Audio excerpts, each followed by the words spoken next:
Broadcasting from the business capital of the world, this is the Podcast Business News Network. So I wonder, has this ever happened to you? You have a plan, you have a goal. Maybe it's professional, maybe it's a work goal, or maybe it's just doing some work around the house, but you just don't do it. You don't get there, you don't get it done. And you say to yourself, I'm just not feeling motivated to do it. I don't know what it is. We're going to talk about that today. Motivation, how to improve your motivation, how to manage your motivation, and also how that looks in terms of procrastination. Are they the same thing? He helps people with that all the time and a lot more as a psychologist, a great one. Dr. Roger Lavine is back with us. Roger, welcome. How are you? I'm great, Steve. And yourself? I'm well. Thank you. Thank you. Yeah, the motivation thing is big. And I think it applies to just about everything we do in our lives, whether it's waking up and making breakfast or ordering it, on an app. If you had a goal to make breakfast, but you just weren't motivated, my point here is it pops up all the time. How do we define motivation? What is that drive? Well, I think from an evolutionary standpoint, motivation is simply having the emotions to move towards a goal. So when it comes to that motivation, how do you keep that strong? I mean, there's all different levels depending on what our goals are. But what about if you just don't feel like doing something? Is that a bad thing? Well, it's not if you're more than willing to pay the consequences. Okay. I think we have our goals for a reason, and it's more of an issue than ever because we're doing more and more things to mess with our motivation. Okay. What are those things? I'm super curious here. Well, the thing that moves us, basically, emotions move us. That motion is in the name, right? And part of motivation, we're either motivated to get our needs met by avoiding something for safety, right? We're afraid or fear will motivate us to avoid things, right? We can be motivated by fear. Yep. Or we can be motivated to approach something to get something we need, or we can seek it. And the belief is that, from an evolutionary standpoint, we were given this wonderful neurocircuit for dopamine to cause us to seek food, because obviously if our ancestors were sitting there and they needed to have some food or whatever, they had to go out and seek it. So that's an inbred thing where if it's important enough, food, you will, same thing with sleep. I need to get sleep. I'm at the point now, I need sleep. I'm going to seek it out. I'm motivated to get it. But it seems here like it's the benefit that is the driver. Well, the thing about the neurochemicals behind both the avoidance, which is adrenaline and stress hormones, and the seeking behaviors, they both have a phenomenon of what we'll call baseline and peaking, right? So we have a baseline level of either anxiety or fear or excitement, or else we wouldn't go to work. It gives us the motivation to go. And the peaks, if it's a negative emotion like anxiety, we certainly don't like the peaking that comes with being very, very anxious or panic or anxiety attacks, right? But we love the peaking that comes with dopamine. And so what happens is dopamine's got a moniker it's called the molecule of more. So one of the problems we have with dopamine is we always want more. Interesting. Okay. Right? So we seek more.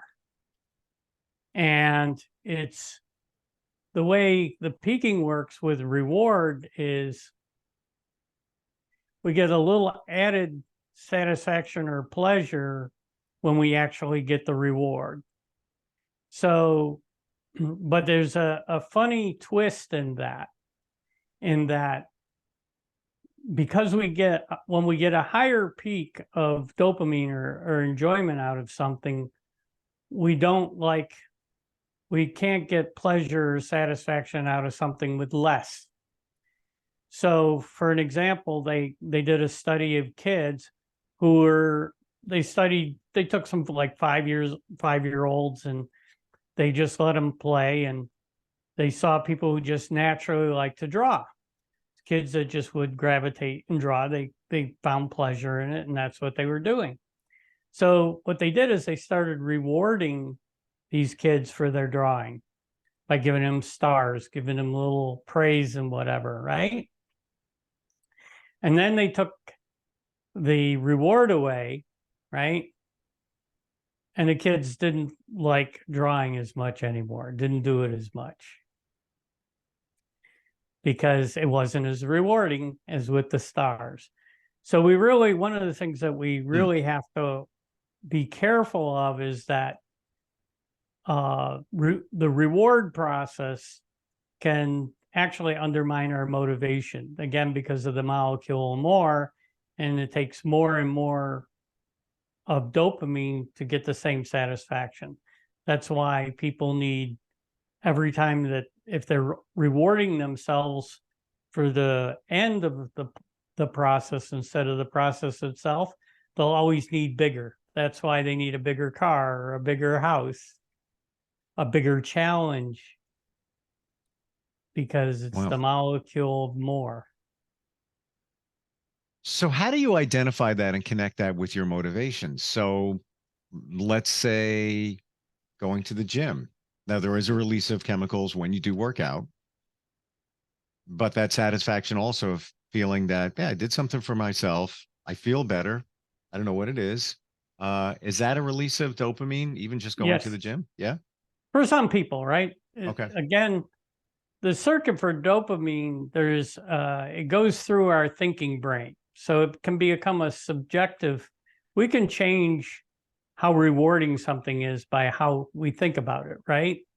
If I go to the gym and I dread the thought, but I've convinced myself that I enjoy the feeling afterwards, right? Then I have to get a bigger and bigger feeling afterwards. And thus it'll be harder and harder to be motivated to actually go and do the workout. But if I work on appreciating and enjoying and getting satisfaction out of the workout itself, and kind of less living on the reward, then I'll be much more motivated to go to the gym. And does that also come into play when, let's say, you have 2 or 3 different things you could do, but you want to find which one you're most motivated for? Is it the one that's going to have the most dopamine reward at the end? No, it's going to be ultimately the one that's going to be the best is the one that is intrinsically motivating, where you're not using a reward. In other words, like you said, maybe there's 3 different types of exercise I like to do, or that I can do. One I really enjoy, one I feel great satisfaction later. I'm better off doing the one I enjoy. And where this really comes into play is people that my ADHD clients, for example, they're short dopamine. And they have, basically, ADHD is much more an issue of motivation than it is of attention. In other words, things just aren't rewarding enough to sustain attention. So it's particularly important for people to do things that are intrinsically motivating, because then it doesn't take self-control to do it, right? If I have to use a lot of self-control to go to the gym for my habit, self-control is, you can think of it as, we have a budget of how much discipline and self-control we can have in a day. So if I use it up on going to the gym, then maybe I don't have it to focus on my work. So there's a limit there. So you're better off doing something that's intrinsically motivating. Then you're not having to be disciplined and self-control, because that's the other way we get things done, right? Besides being motivated to do them, we kind of force ourselves with discipline and self-control. Am I hearing this right? That your tank of whatever you want to call it, the benefit from that task or whatever that might be in our daily lives, there's only so much to go. So we need to decide what we're going to do. Absolutely. How many times do people say, I just don't have any energy? Every day. Right? Yeah. So we have a reservoir of energy. It can be increased, by the way. It's not a fixed, but it's not infinite either, right? But there's things we can do that deplete it, right? Like, say I have to really force myself to pay attention and get some work done, right? That's a very depleting exercise. And matter of fact, if I dread it, it'll be really energy depleting. And I'm not terribly motivated to do it, but I'm doing it through basically self-discipline and probably out of the fear of the consequences of not getting it done, right? Versus if it's something I'm intrinsically motivated and I think of this as a challenge and rewarding, if I appraise it that way, that work will actually give me energy. Okay, fair enough. Fair enough. Because of the high that you get off of doing something, like, yeah, that was fun. I feel fulfilled. I accomplished something at work, and now I have more energy because of it. Kind of, that's what I'm getting from this. Yeah. And what happens with a lot of people is we have conflicts in our goals. When I went to grad school, I went with mostly young women in their late 20s. And they viewed college as the grad school as a challenge, and they were full of energy for it, right? And they really got into it. But then all their friends started getting married and having kids. And now college became a hindrance to this other goal of getting married and having kids. So all of a sudden, school took a lot more energy and a lot less motivation because it was being appraised as a hindrance for something else. So this whole notion of being motivated and having energy, we have to watch when we have conflicting goals and we start viewing one thing as the hindrance of the other, because that will start sapping our motivation and our energy. So let's look at that. It's Saturday. You got the day off. You have 3 different tasks that you've been thinking about doing. One of them could be yard work. The other one could be cleaning the car. And the other one could be, I got to go shopping for the week. How do you get motivated for one or all? How do you process that logically to make the decision, which one am I going to do? Or maybe I'm tired. I'm not really sure I can do all of them. How do you make that decision? Well, I think the first thing you got to do is say, why am I amotivated? Why am I not just out doing this stuff, right? Why am I like kind of lethargic in that? It's probably because you've been surfing your dopamine. In other words, we have this baseline and we have only a certain amount of dopamine we can create. But because we're a little tired from work or a little depleted from work, right? What we'll do is maybe when we get up in the morning, we'll have a couple cups of coffee to try to get a little dopamine going, right? Mm-hmm. And then because our next way of getting some more dopamine is we'll be surfing social media and the news, right? Okay. So what happens is all these little habits for these smaller dopamine increases to increase our peak, those are the habits that threw us into the trough to begin with. So we're actually, the reason we're not motivated is we're in a trough. And by the way, I'm addicted to video games. So not only did I use up my dopamine at midnight playing video games, I didn't get enough sleep to replenish my dopamine.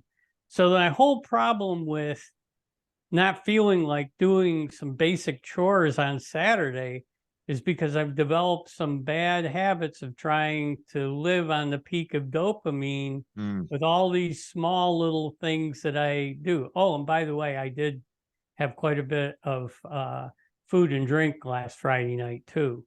So I was, and all of it was because I depleted my dopamine during the day. I went into a trough and now I'm in a deficit, and now I'm desperately seeking, I'm motivated to do a whole bunch of stuff that is far less important for me to do than to get all the chores done around the house. Because there was more benefit. Food and drink, hanging out, with friends, enjoying yourself, higher level of dopamine. Video games, higher level of dopamine. And it was fulfilling that you said, I'm staying up till 3:00, whatever, I got to do tomorrow. I'll get there when I get there. But it's interesting what we're saying here is you have a tank of dopamine. It seems, that's Right. the visual I'm getting. And that tank shrinks when you don't have enough sleep. So now you've sucked some dopamine out of the tank. You've already used it up for something else. Now you're here. Now you're looking at these tasks. Which one am I, the 3 tasks, which one am I going to get the most fulfilling reward? You might look at it and say, you know what? The weekend's going to be nice. I want to go driving around in my car and it looks like garbage because there's all dirt and mud on it. You know what? That feels better than mowing the lawn or going shopping. I'm going to do that. Maybe that's all I can do because my level of dopamine, I only have so much. But does that sound reasonable? How we would rationalize something like that? Oh yeah, but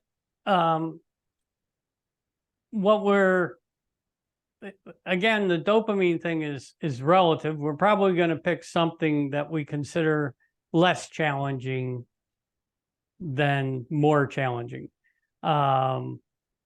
Yes, reward will enter into it a little bit, but when we're in a trough, we'll do things like we'll do housework when we have a big project to do that's important, right? Because it's more within range of what we can actually do. You seem to be a person who's very focused on the end reward. I just try to understand it, but yeah, in a way, I guess I would say that, how do we make the decision to do whatever it might be? Right? There's all different tasks. How do you make that decision? How do you get motivated for one over the other? Well, and I think it's basically comes back to, and then again, the dopamine circuit goes through our thinking brain. So some people will value the rewards a lot more. It sounds like you're one of those people. Like you'll look at your 3 tasks and you'll decide based upon which one you'll feel to get the most reward out of it, right? Because you're looking for the reward at the end.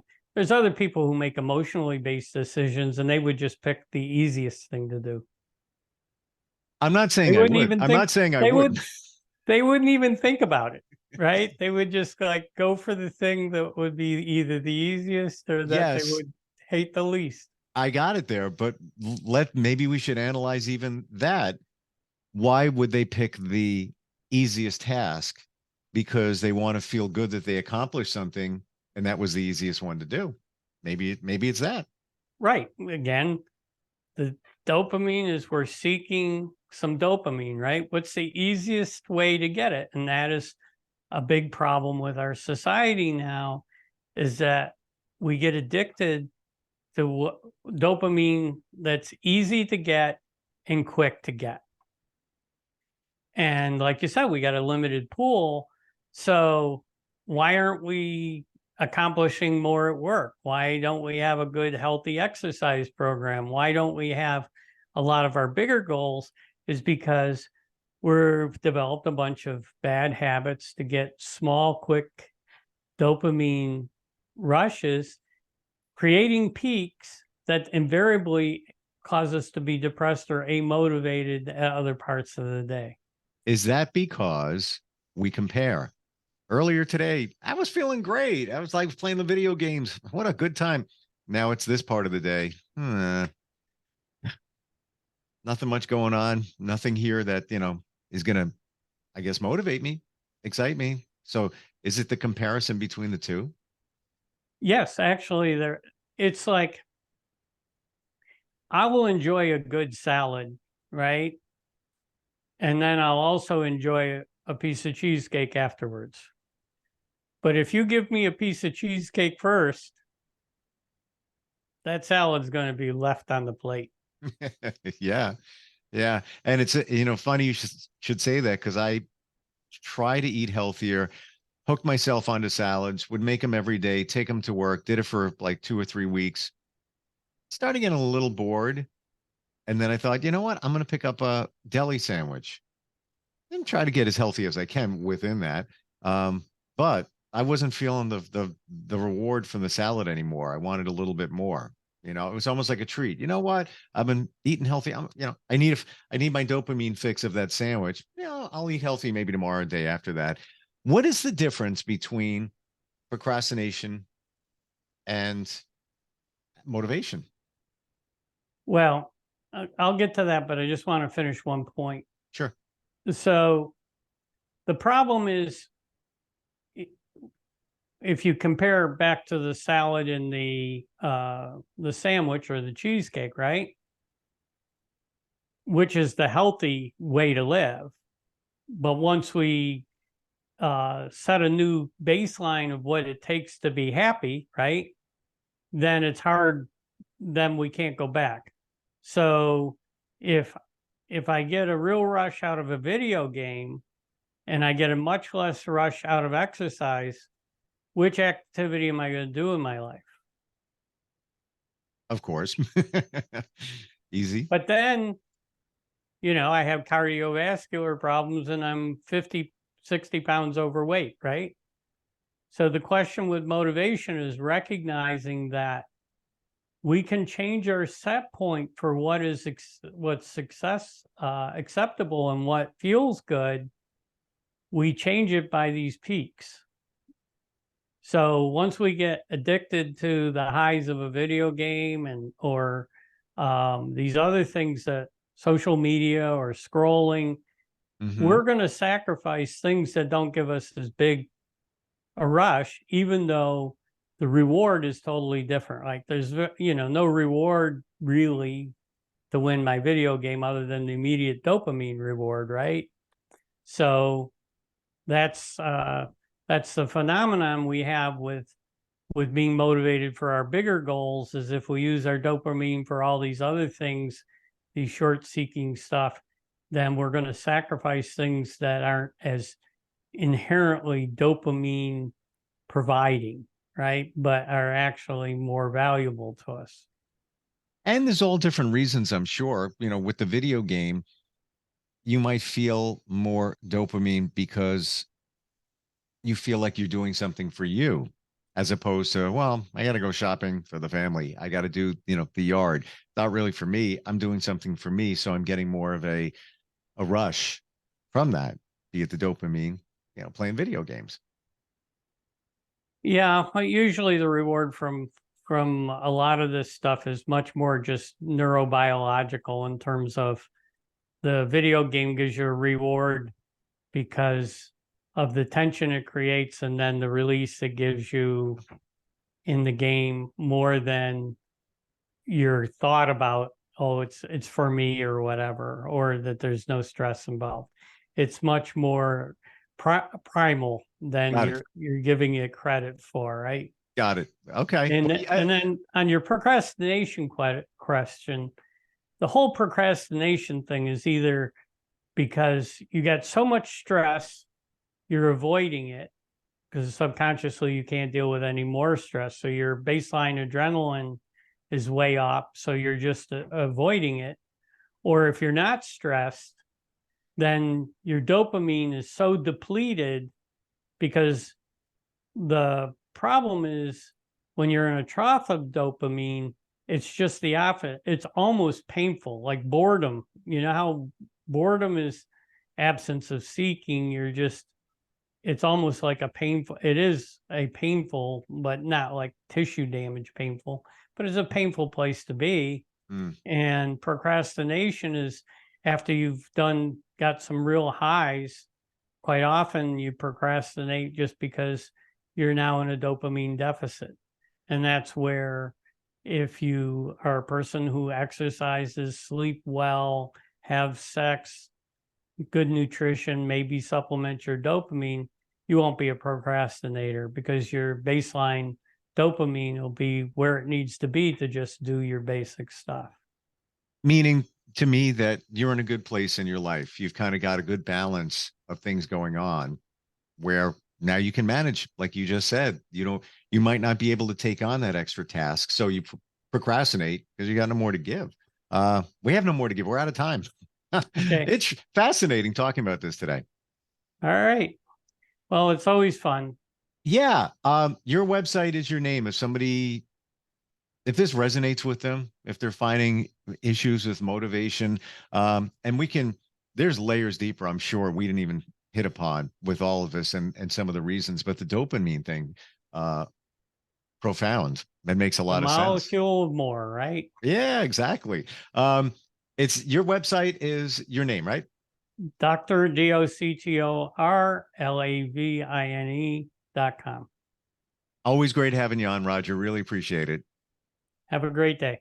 Are you looking for even more of the podcasts and hosts that you love? The Podcast Business News Network is proud to announce that you now have even more ways to listen live. Check out the MyTuner Radio, online radio box, and Simple Radio apps on iOS and Android, or find us online. Search for Business News Network on mytuner-radio.com, or search Podcast Business News Network on streama.com and onlineradiobox.com/US. Take your podcast on the go and don't miss a minute of the action.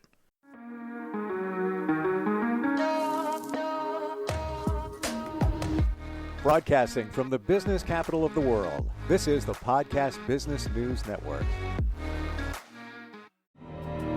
For nearly 2,000 severely injured veterans, everyday life has become filled with barriers.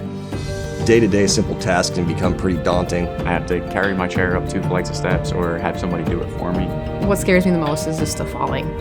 When I'm struggling with my house, I think, to have that one great barrier just knocked down, it's crucial.